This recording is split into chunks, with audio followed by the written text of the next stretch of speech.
Assalamu Alaikum Rahmatullahi Barakatuh, everyone.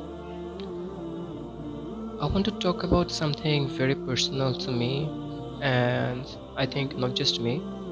Many of us struggle a lot with this problem, which is that we stay consistent in our prayers, in our deen, for several days, even weeks and months, and then suddenly you stop reading the Fajr prayer, you miss reading the Quran 1 or 2 days, and it keeps spiraling up and up, and then suddenly you notice that you're not properly praying at all, you're not reading the Quran at all. I especially struggle with this a lot. There are periods when I'm really connected with Allah. I'm even praying tahajjud, I'm praying 5 times, I'm listening to Quran, I'm reading the Quran.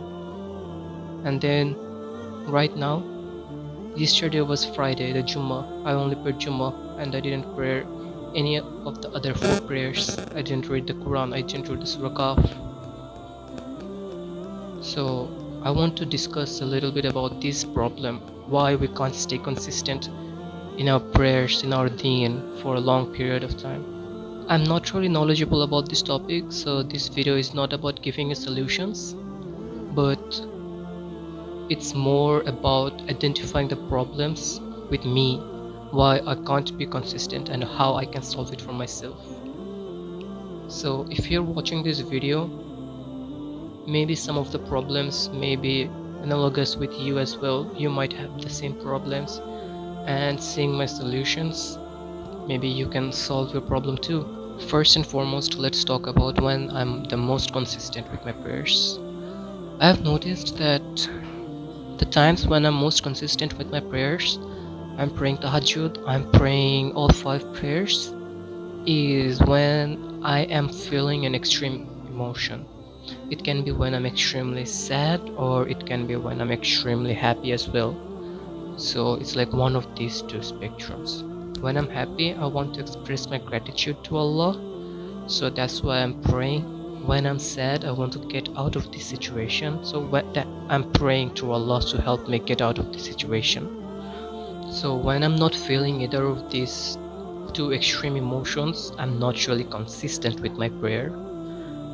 And now that can be due to many various reasons, and that's what we are going to discuss about right now. Reason number one, which I think is really deadly for many people, we are underestimating shaitan. He has a lot of influence on the human minds, and I don't really do anything about that. I don't really ask for protection against the shaitan from Allah.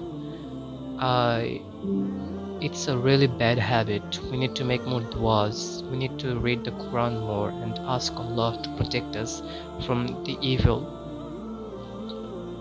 So I don't really know.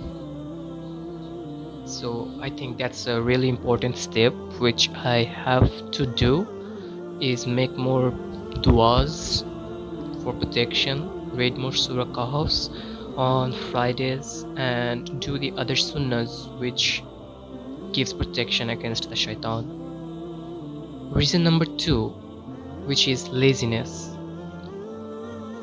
We humans are actually really lazy, and sometimes we just don't feel like moving after coming back from work or coming back from university or school, whatever that is. Once you enter your house and lie down on the sofa or the bed, even when the muazzin is giving his azan, you don't feel like moving. You say to yourself, I'll start praying, I'll get up and pray after like 5 minutes or 10 minutes. You think there is still time left. The azan is just given right now. And then after half an hour, you rush and pray, or sometimes you don't even pray, which is really bad.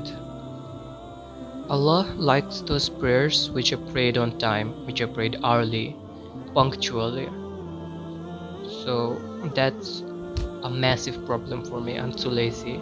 I pray late. and sometimes I don't even pray.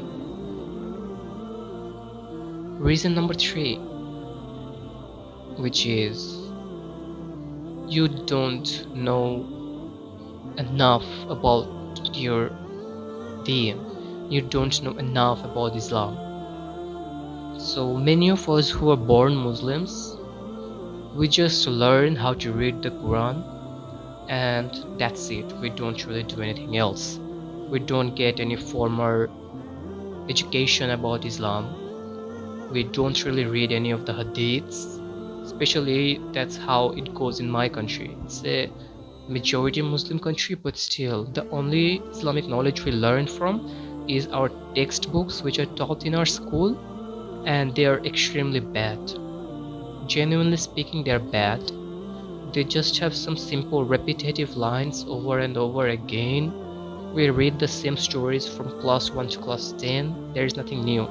There's way more cool Islamic stories and concepts and teachings that our books just doesn't have, and that makes me sad. I wish our books were better. Our book literally doesn't have anything about Imam Mahdi or the Yajuj Majuj. Those are really scary stuff. So if you are learning about Yajuj Majuj as a kid, you will be scared, right? And that might make you want to read your Quran more, make you want to pray more, be close to Allah so that you can receive His protection. Now reason number 5 is, I think most of my friends who are close to me are not really Islamic. They don't follow Islam very much. Some of them are just atheists, and that's pretty sad. I'm the only one in my close friend circle who tries to pray consistently and follow the Islamic path in life, but that's a major problem, I think, because there is no one to push me when I'm not doing something. And the next and final reason is, I think I don't go to the masjid enough. The city I live in is called the city of masjid because of how many mosques are there. There's literally 4 or 3 masjids like 5 minutes away from my house, and I still don't go there. I only go for Jummah, and most of the other times I only pray at my home alone. So I think a good solution for me to be more consistent is to go and pray in the masjid, and that will also help me to grow a more Islamic circle. People who will ask me when they don't see me in the masjid, they will get concerned and they will tell me to come masjid. Yeah, that's it. So these are the problems I have identified for myself, and I hope I'll try to fix it. I hope Allah helps me fix these problems and be more consistent in my prayers. Yeah, that's it. That's it for this video. If someone is watching this video, which I don't think anyone is going to watch, comment down if you're struggling too, and bye bye.